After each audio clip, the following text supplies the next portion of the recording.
श्री गोपाल कृष्ण भगवान की जय. श्रीमद भगवद्गीता अध्याय 11 विश्वरूप दर्शन. संक्षिप्त मराठी अर्थ.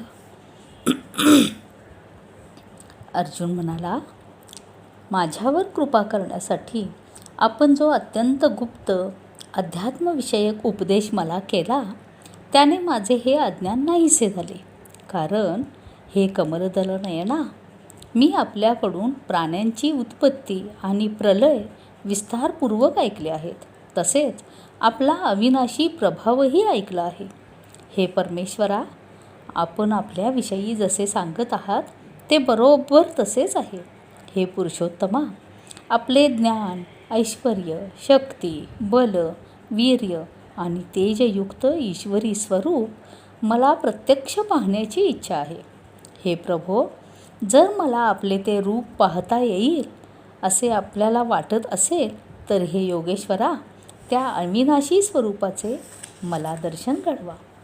श्री भगवान म्हणाले, हे पार्था, आता तू माझी शेकडो हजारो नाना प्रकारची, नाना रंगांची आणि नाना आकारांची अलौकिक रूपे पहा.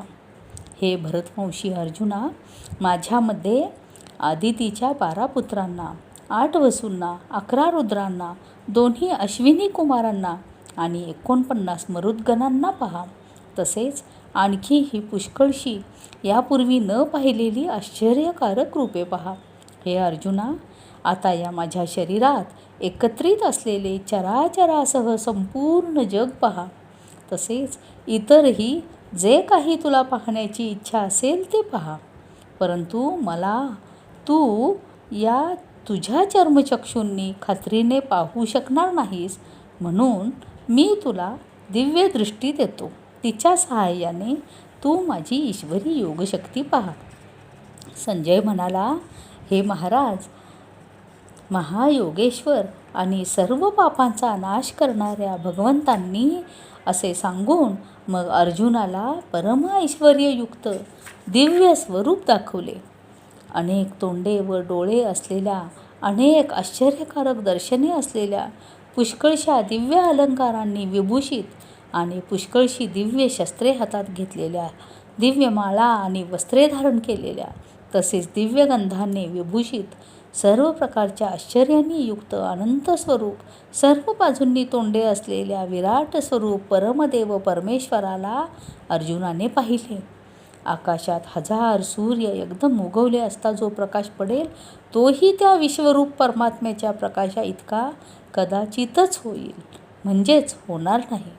पांडुपुत्र अर्जुनाने त्यावेळी अनेक प्रकारात विभागलेले संपूर्ण जग देवाधिदेव भगवान श्रीकृष्णांच्या त्या शरीरात एकत्रित असलेले पाहिले. त्यानंतर तो आश्चर्यचकित झालेला आणि अंगावर रोमांच उभे राहिलेला अर्जुन प्रकाशमय विश्वरूप परमात्म्याला श्रद्धाभक्तीसह मस्तकाने प्रणाम करून हात जोडून म्हणाला, हे देवा, मी आपल्या दिव्य देहात संपूर्ण देवांना, तसेच अनेक भूतांच्या समुदायांना, कमळाच्या आसनावर विराजमान झालेल्या ब्रह्मदेवाला, शंकराला, सर्व ऋषींना, तसेच दिव्य सर्पांना पाहत आहे. हे संपूर्ण विश्वाचे स्वामी, मी आपल्याला अनेक बाहू, पोटे, तोंडे आणि डोळे असलेले, तसेच सर्व बाजूंनी अनंत रूपे असलेले पाहत आहे.